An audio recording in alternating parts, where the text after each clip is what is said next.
အားလုံးပဲမင်္ဂလာပါရှင်ကပလချန်နယ်မှာပြန်လည်ကြိုဆိုလိုက်ပါတယ်ဒီနေ့မှာတော့စာရေးသူခင်လားမြတ်ခန့်ရေးသားထားတဲ့တတရလူဆိုတဲ့ဝတ္ထုတိုလေးကိုတင်ဆက်ပေးတော့ပါမယ်ရှင်တတရလူဒီနေ့တသားလေးမွေးနေပါကျမတို့မိသားစု၃ယောက်ရွှေတကုံဖျားဖူးကြတယ်တသားကိုကစားကွင်းလိုက်ပို့တယ်တသားကအလွန်ပျော်ရွှင်နေတယ်အပြန်မှာတော့ရွှေတောင်တန်းကစကဝါမှာကျေးအိုးဝင်တောက်ကြတယ်မောင်ကကျမနဲ့တသားကိုသူ့ဘဝသူ့အရေးလေးလိုတဘောထားတယ်။အလုပ်ပြီးလို့အိမ်ပြန်လာရင်စားစရာတစ်ခုခုတော့ဝယ်လာစမြဲပါ။အိမ်ပေါ်ကိုလှမ်းတက်ယုံရှိသေးတယ်။ထွေးနေကောင်းလားသားကောဘယ်မှာလဲစားတဲ့စကားတွေနဲ့ဥစွာနှုတ်ဆက်တတ်သူပါ။မောင်ပြန်လာတဲ့အချိန်ကတခါတည်းကမိုးချုပ်တတ်ပါတယ်။ကျမနဲ့သားကညစာကိုစောစွာစားတယ်။ဒါပေမဲ့လည်းသူထမင်းစားတဲ့အချိန်မှာတော့သူ့ဘေးမှာကျမထိုင်ပေးရတယ်။ကျမကမောင်အတွက်ဟင်းတစ်ခွက်ပေါ်အိမ်အောင်စားကြပြီးကလေးကကျမမောင်နဲ့အတူဖျားဝတ်ပြုလာတာဒီနေ့အထိပါပဲမောင်နဲ့အတူဖျားဆင်ရှင်မှာဝတ်ပြုရတာဖျားဝေယဝေစာလုပ်ပေးရတာကိုကစိတ်ကြည်နူးချမ်းမြေ့ရပါတယ်ကျမရဲ့လက်ကလေးကိုစုပ်ကင်ပြီးဘဝဆက်တိုင်းဒီမိသားစုနဲ့ပဲဆုံတွေ့ပြရစီထွေးရဲ့လို့မောင်ကအမြဲပြောတယ်ကျမကြည်နေရပါတယ်ကျမတို့မိန်းမသားတွေမှာလင်ယောက်ျားရဲ့ချစ်ခင်မြတ်နိုးခြင်းကိုခံရတယ်ဆိုတာကလည်းကုသိုလ်ထူးမဟုတ်ပါလားအိမ်လာခအိမ်စရိတ်ရှာရတာနဲ့တင်မောင်ကိုကျမတနာလှပြီးမောင်မိသားစုအတွက်ရှာရတာမောင်မပင်ပန်းပါဘူးထွေးရဲ့ဆိုတဲ့မောင်စကားကြောင့်ပို့ပြီးဂယုဏတက်ရပါတယ်တနေ့တော့ကိုပိုင်အိမ်လေးတစ်လုံးကိုပိုင်ဆိုင်ခွင့်ရမှာပေါ့ဆိုတဲ့စိတ်ကလေးနဲ့တယောက်လက်ကိုတယောက်စုပ်ကင်ပြီးအာတင်ထားကြတယ်ကားပိုင်ရှင်ကလည်းမောင်အပေါ်မှာယုံကြည်တယ်။မောင်ကလည်းသူ့ပစ္စည်းလိုတဘောထားတယ်။မတရားတာမလုပ်ဘူး။မောင်မတရားတာမလုပ်ချင်ဘူးထွေးရဲ့လိပ်ပြမလုံးဘူး။မောင်တမာရီရှိတာဆိုတာကျမယုံတယ်။ဒီနေ့မောင်အိမ်ပြန်နောက်ကြတယ်။အန်တီကြီးတယောက်ကားပေါ်မှာမူးလို့တရေလေးမလိုတော့ဖြစ်သွားတယ်ကွာ။ဆေးခန်းကိုလိုက်ပို့လိုက်ရတယ်။အိမ်အထိပါလိုက်ပို့လိုက်ရလို့ထွေးရဲ့နောက်နေ့မှာတော့မုတ်တွေအတိအနှံတွေတပွေးတစ်ပိုက်ကြီးနဲ့မောင်ပြန်လာတယ်။စမ်းကစ်သီးတွေက10လုံးတောင်ပါလား။စားချင်နေတာအတော်ပဲ။ဈေးမှာတစ်လုံး800ဆိုလို့ဝယ်မစားဖြစ်ခဲ့ဘူး။မောင်ကပြောတယ်။ဟိုနေ့ကအန်တီကြီးကကျေးဇူးတင်လို့မိသားစုစားရအောင်ပေးလိုက်တာတယ်။နောက်ရက်မှလည်းမောင်အိမ်ပြန်နောက်ကြတယ်။အန်တီကြီးကထမင်းစားဖိတ်လို့ဝင်စားခဲ့ရတယ်။စပို့ရှက်အင်ဂျီအစ်စ်ကလည်းလှလိုက်တာ။မောင်နဲ့လိုက်ဖက်လိုက်တာ။သုံးထည်လက်ဆောင်ပေးလိုက်တဲ့ထွေးရေ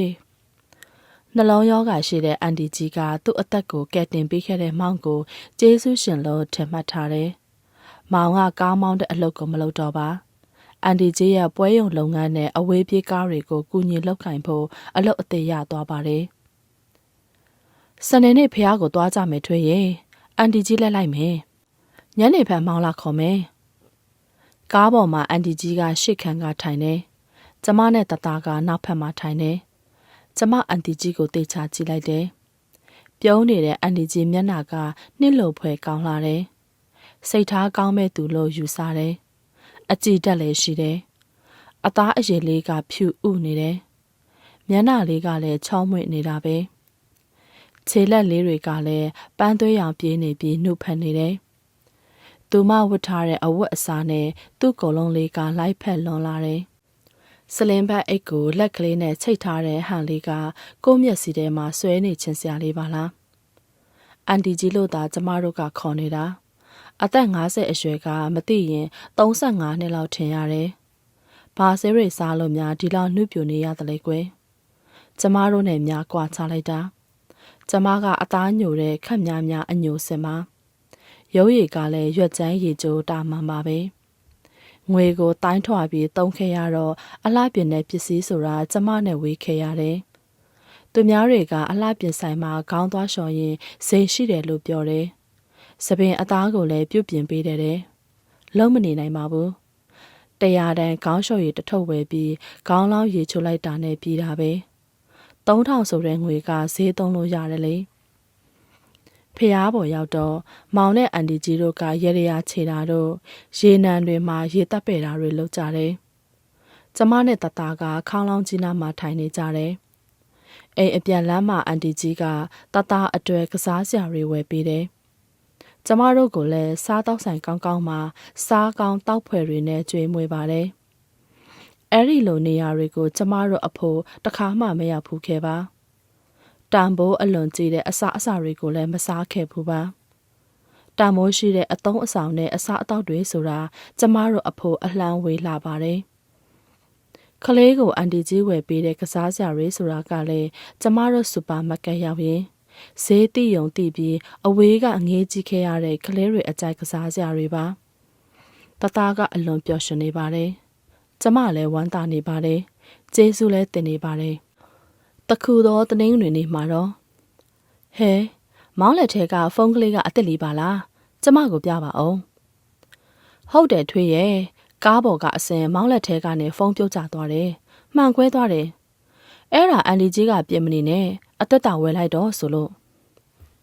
မောင်ဟာဟိုးအရင်အငှားကားမောင်းနှုံးကလို့မဟုတ်တော့ပါဘူး။မူလာကအနှဲငယ်ဖြူတဲ့အသားအရည်ဟာပိုပြီးဖြူလာတဲ့အောင်ရှိတယ်။အဝတ်အစားကအစာတင်းလွင်တောက်ပနေတော့ရုပ်ရည်ယူပကာကလည်းရှင်းတန်နေတယ်။လူကလည်းနေ့စဉ်အလုပ်ထဲမှာအစားကောင်းအတောက်ကောင်းစားနေရတော့ဝါလာပြီးစုပ်ပြေနေတယ်။ရုပ်ကိုအာဟာရကစောင့်နေဆိုတာဒါမျိုးနဲ့တူပါတယ်။ကျမစီမှာလည်းငွေပုံငွေရှမ်းလေးအနှဲငယ်ရှိလာတယ်။အငှားကားမောင်းနှုံးကတော့တာအမိ3ယောက်ရှိတဲ့ကျမတို့အဆင်ပြေရုံလောက်ပါပဲ။လက်ထဲမှာအပေါ်ငွေမရှိခဲ့ဘူး။အခုတော့အန်တီကြီးကိုကျေးဇူးတင်နေရပါတယ်။မကြခင်အိမ်လေးတစ်လုံးပိုင်ဆိုင်နိုင်တော့မယ်နဲ့တူပါရဲ့ဆိုပြီးကျမနဲ့မောင်စိတ်ကူးရင်ကြပါတယ်။ငွေရေးကြေးရေးကအစမောင်ကစိတ်ချရတော့အန်တီကြီးကယုံကြည်တဲ့နဲ့တူတယ်။မောင်ကိုလည်းတွားရေးလာရေးအဆင်ပြေအောင်ကားတစ်စီးပေးထားတယ်။အငှားကားမောင်းနှုံးကလိုညင်းညူတံမျိုးလဲမောင်စီကမကြားရတော့ဘူး။အလောက်ကလည်းအဆင်ပြေလာတယ်။ပတ်စလေးကလည်းကျမတို့စီမှာအနှဲငယ်ပိုရှာလာတော့အရာရာတိုင်းဟာရွှေရောင်နေရက်လေးတွေလိုပဲပျော်ရွှင်လှပနေတယ်။အန်ဒီကြီးတို့အိမ်မှာအလှရှိလို့ဆိုပြီးမောင်ညအိတ်သွားပါတယ်။နောက်နေ့ညနေဆောင်လောက်မှာတော့ဓာန်ပေါက်ထုတ်တွေအများကြီးနဲ့အမောင်ပြလာတယ်။အိမ်နီးနားချင်းတွေကိုလည်းဝေငှပေးလိုက်တယ်။မနေ့ပြန်ခီးထွက်ရမယ်ထွေးရေမန္တလေးကိုလေရင်နဲ့သွားမှာအဝတ်အစားအနှဲငယ်ပြင်ဆင်ပေးလိုက်တယ်။3ရက်လောက်ကြာတယ်။မောင်ပြန်လာတော့လက်ဆောင်တွေအများကြီးနဲ့ကြောက်စင်းအကာသားနဲ့စီချဲထားတဲ့အောက်ချင်းငှက်ဖို့ငှက်မကြောက်ပကြီးလေးကိုကျမနှစ်တက်လိုက်တာဈေးကြီးပေးရမှာပဲနော်မောင်ထွေးကြိုက်လိုက်တာမောင်ကပြုံးနေတယ်ဒီလိုနဲ့ညားဖက်တစ်ချက်လေးအိပ်ပျော်သွားတယ်ရေစာတလို့ရှိတာနဲ့ဖြတ်ခနဲ့လက်အနှုံးမှာဘေးကအိပ်ရမှာမောင်မရှိပါလားတန်းစင်ခန်းဝင်နေတဲ့ထင်ပါရဲ့စကားတန်တိုးတိုးလေးနားထဲမှာကြာမိတယ်နားဆွင့်မိလိုက်တယ်မောင်ကအိမ်ရှိအကွယ်လေးမှာဖုန်းပြောနေတယ်မမလို့လည်းအတန်ကြားတယ်အတန်ကိုခါအုပ်ကလေးထားပြီးပြောနေတယ်ကျမရင်ထဲမှာဒိန်ကနေဖြစ်သွားတယ်ဘာလဲဒါပါလဲကျမအိတ်မပြောတော့ဘူးမောင်ဘယ်သူကိုဒီအချိန်ကြီးဖုန်းထဆက်နေတာလဲဘယ်သူကိုလဲဘယ်သူလဲစန်တပင်တင်မဟုတ်ဘူးဦးကောင်းတစ်ခုလုံးတင်းနေတာပဲ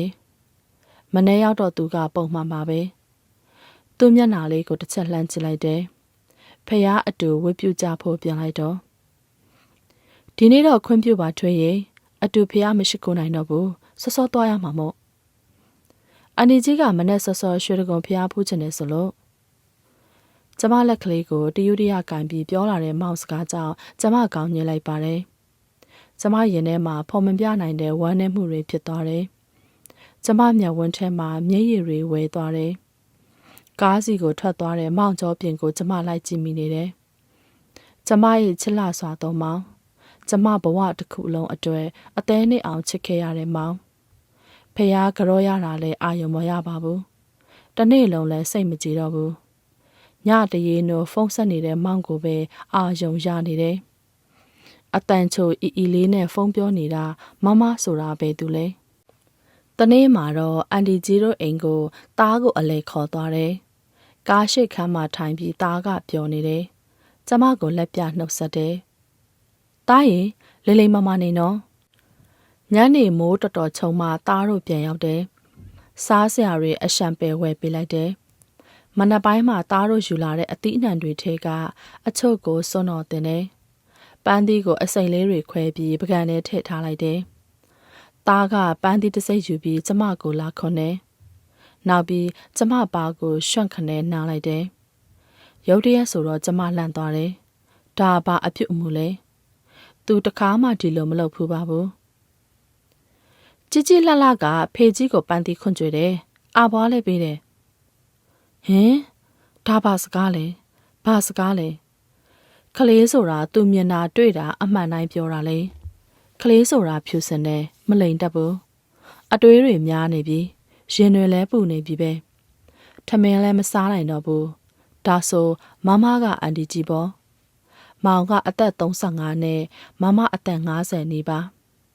ဖះပေါ်မှာတော့ကသူတို့နှစ်ယောက်အတူတွဲသွားတာကျမနည်းနည်းလေးမှတန်တရားမရှိခဲ့ဘူးကျမကယူသားပါတယ်အန်တီကြီးကိုကျေးဇူးလဲတင်နေတာပါသူကြောင့်ကျမတို့ငွေရေးကြေးရေးကအစပြေလဲပြီးမမြင်ဘူးတာလည်းမြင်ဘူးမစားဘူးတာလည်းစားဘူးခဲ့ရပါတယ်ဖះရှိခိုးရင်တော့အန်တီကြီးကိုကျေးဇူးတင်လွန်းလို့ထက်ရှိခိုးတာပါညာဖက်အမောင်ပြန်လာတော့မေးချင်လိုက်တာလေစကလုံးကိုမျိုးချနေရတယ်မသိချင်အောင်ဆောင်နေရမလားရိမ့်မိနေတယ်ဆိုတာပြောရမလားကျမပြောလိုက်မှဇွတ်တိုးသွားရင်ဒုက္ခတော့ရောက်ပြီမျိုးချထားလိုက်တာပဲကောင်းပါလေမနဲ့ဖြန်မောက်မွေးနေပါကျမညာဦးပိုင်းတဲကဖះမလူဖို့ပန်းအမွှေးတိုင်းဖះနိုင်အစင်သင်ပြင်ထားလိုက်တယ်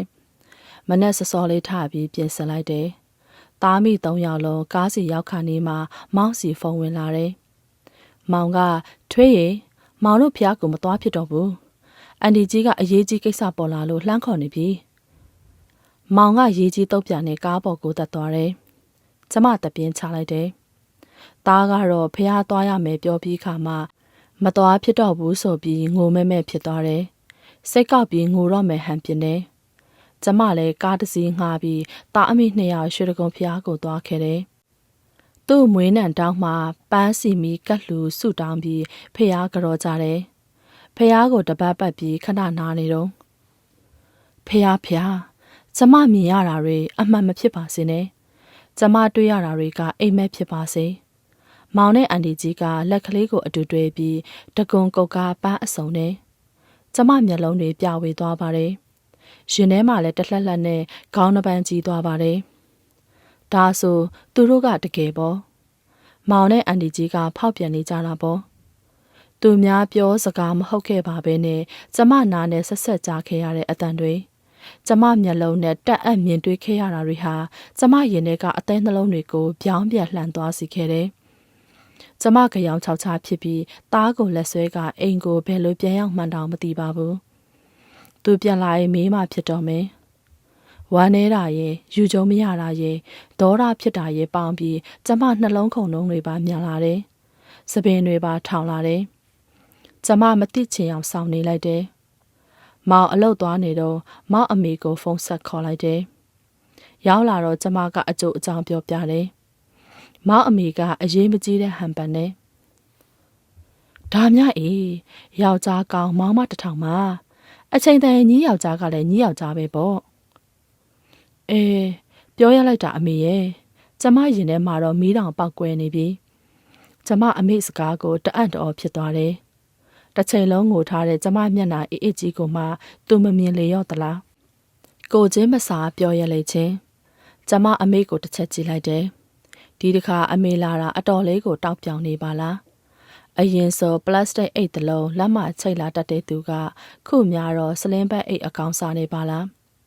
နားမှလည်းတသက်လုံးနှစ်ပဟောင်းလောင်းပဲမြင်ထားဘူးတဲ့ကျမအခုတော့ဗဒမြားနဂတ်ကိုရွှေတူတူကုတ်ပါလို့ပါထိုင်းလုံကြီးရေတွက်လို့ရတဲ့အမေကအင်ဒိုနီးရှားအကောင်စားနဲ့ပိတ်ပေါက်စာအင်ဂျင်နဲ့အရင်ကအမေတို့ကမပြေလည်ကြပါဘူးတန်လင်ဖက်မှနေတာပါအိမ်ရှိမှာမော်ဟင်းကားဆိုင်လေးဖွင့်ရောက်နေကျမအမေတို့နဲ့ပတ်သက်ပြီးအတွေ့တစ်ခုဝင်နေမိတယ်ဒီနေ့ဈေးထဲမှာမမျှော်လင့်ပဲရောက်ခမတွေနေတဲ့အိမ်နာကအမတယောက်နဲ့တွေ့တယ်မထွေးတို့ရောက်ခမတွေတိုက်ခန့်အိမ်ဆောက်ထားတာကောင်းလိုက်တာအေးခုမော်ဟင်းကမရောက်တော့ဘူးကုံစုံဆိုင်ကြီးများဟီးထားလို့အကအစာဒုံးပြန်ထီရတယ်မထွေးယောက်ျားလိုသားမျိုးကတော့ကဘာရှားဟေ ကျမဒါတွေတခုမှမသိရပါလားမသိဆိုကျမကရောက်ခမတွေစီမရောက်တာတစ်နှစ်နီးပါးလောက်ရှိသွားပြီမောင်ကလည်းသူ့မိဘတွေနဲ့ပတ်သက်ပြီးကျမကိုတခုမှမပြောခဲ့ဘူးဒါဆိုအမေကဒါကြောင့်ငါပြောတာကိုမတုံ့လှုပ်ပဲနေတာကိုမိဘတွေအတွက်ပါအဆင်ပြေအောင်လှုပ်ထားပြီးပြီဆိုတော့မောင်အစာနေနေပြီအစာကလည်းပင်အထီကိုနေနေတာမရတော့ဘူးနောက်ရက်မှာတော့မှော်ပြီးဖက်မှာဘေးရင်ဆရာကောင်းကောင်းရှိတယ်ဆိုလို့တသားကိုသူများအိမ်မှာခဏအပ်ပြီးကျမသွားပါတယ်နေပူပူမှာလင်းပူကိုငိမ့်ဖို့တိုက်ကြီးဖက်ကအောင်လန်းဆရာစီလဲရောက်တယ်ကျမအိမ်တော်မကွဲချင်ပါဘူးသူနဲ့ကျမရိုးမြေကြပေါင်းမယ်ဆိုတဲ့စိတ်နဲ့နေတာပါကျမသူ့ကိုတိတ်ချစ်ပါတယ်ကျမရင်ထဲအသေးနှလုံးထဲကဖော်ပြနိုင်စွမ်းမရှိနိုင်လောက်အောင်ကိုချစ်ရတဲ့သူပါအခုတော့ကျမကိုတစ်ချက်လောက်ပြန်လှည့်ကြည့်မလားဆိုရဲမျှော်လင့်ချက်လေးနဲ့ခြေလိုက်ရတဲ့ရတရားတွက်လိုက်ရတဲ့ဘေးရင်ငွေတွေလည်းကုန်လူလည်းအယိုးပဲရှိတော့တယ်မောင်ကတော့ကျမသိနေပြီးရိမ့်မိနေပြီးဆိုတာကိုသိနေတာနဲ့အိမ်ကိုပြန်လာတဲ့ရက်ကျဲသွားပါတယ်အိမ်ပြန်လာတဲ့ရက်တွေမှာလည်းကျမကိုခက်စိမ့်စိမ့်နေပါတယ်ကျမနဲ့သူလည်းဘာစကားမှပြောစရာမရှိတော့လောက်အောင်ဖြစ်သွားတယ်လူစဲနှစ်ယောက်တအိမ်ထဲမှာအတူနေကြသလိုဖြစ်နေကြတယ်သူ့အမိုးရာသူ့မျက်လုံးတွေကကျမအပေါ်မှာတစိမ့်တယောက်လိုဖြစ်နေတာကျမအံ့ဩမဆုံးပါသူကတော့သူ့မမနဲ့ညဖက်ကိုဖုန်းတွေဆက်နေကြတာပလီပလာစကားတွေပြောနေကြတာကြည့်ရလူတိတိတူးကြတာတွေကိုကျမမှရင်နာနာနဲ့မကြားချင်မှအဆုံးပါကျမသိနေပြီဆိုမှတော့သူလည်းကွယ်ဝှက်မနေတော့ဘူးကျမကိုလည်းဂယုမဆိုင်တော့ဘူးဆိုတဲ့အနေအထားမျိုးနဲ့ပါကျမတို့နှစ်ယောက်ရဲ့ဆက်ဆံရေးကလည်းအရင်လိုမချောမွေ့လေတော့တားရှိမှဟန်ဆောင်နေရပေမယ့်တကယ်တမ်းကျတော့သွေးဝေးသွားကြတယ်တနေ့မှာတော့ကျမကိုသူပွန့်ပွန့်လင်းလင်းပဲပြောတယ်မင်းပေါ်မှာငါဘာစိတ်မှမရှိတော့ဘူးအဲ့ဒါကိုမင်းမြင်မြတ်မှတ်ထားစိတ်ဆိုတဲ့အတိတ်ပဲကိုကျမနားလဲလိုက်တယ်စိတ်ဆိုတဲ့အရာမရှိမှတော့အရာရာပြတ်သုံးခြင်းပေါ့လူကိုစိတ်ကသာဥဆောင်နေတာလေသွားချင်စိတ်မရှိဘူးဆိုရင်ဒီခီးလည်းမရောက်နိုင်တော့ဘူးစားချင်စိတ်မရှိတော့ဘူးဆိုရင်လည်းအာဟာရဆိုတာနိုးပါပဲတယောက်ကိုတယောက်ချစ်တဲ့စိတ်တစ်ခုထဲနဲ့တိဆောက်နေကြတဲ့ဒီအိမ်ထောင်ကြီးမှာစိတ်မရှိတော့ဘူးဆိုမှတော့ဘာမှကိုပြုပြင်ယူလို့မရတော့ပါဘူးဒီစကားနဲ့တင်လုံလောက်သွားပါပြီဘယ်လောက်ပဲချစ်ခဲ့ကြပါစေတန်ရောစင်ဆိုတဲ့ကြိုးပြတ်တဲ့နေ့တစိမ့်ဖြစ်သွားတယ်လေကျမလက်ခံလိုက်တာကတော့ဒနာဥစ္စာကလူကိုရစ်မှုခုံမင်တတ်မှတ်ဆွဲလန်းစေတယ်ဆိုတာပါပဲသူကျမနဲ့အတူနေစဉ်ကစားဝတ်နေရဲ့အတွက်ပင်ပန်းပန်းရုန်းကန်လှုပ်ရှားခဲ့ရပါတယ်လားကုံလို့အိမ်လာကဖေးဖို့ကိုတောင်ခက်ခဲတဲ့အနေအထားရှိခဲ့ဘူးတယ်ဖုန်းစုပ်လေးကိုတတနဲ့မျက်မျက်နုံနုံကင်ခဲ့ရတယ်အခုလိုတထေးမတယောက်ကငွေပုံပေါ်မှာထိုင်ခိုင်းလိုက်တော့ဥစ္စာပစ္စည်းကိုသူမှတ်မောပြီပေါ့မမအသက်50ကိုသူတကယ်ချစ်သည်ဖြစ်စေဟန်ဆောင်သည်ဖြစ်စေသူတစ္ဆာတရားကိုတန်ဖိုးမထားတော့ပြီသူရဲ့အိမ်တော်ဖက်အပေါ်တစ္ဆာမဲ့ပြီပေါ့ဒီနေ့သူနဲ့ကျမကွာရှင်းလက်မှတ်ထိုးရနေပါကျမကိုနင်းနာချင်းအနေနဲ့ငွေ300ပေးတယ်ကျမမိဘတွေလည်းရွာကရှောက်လာတယ်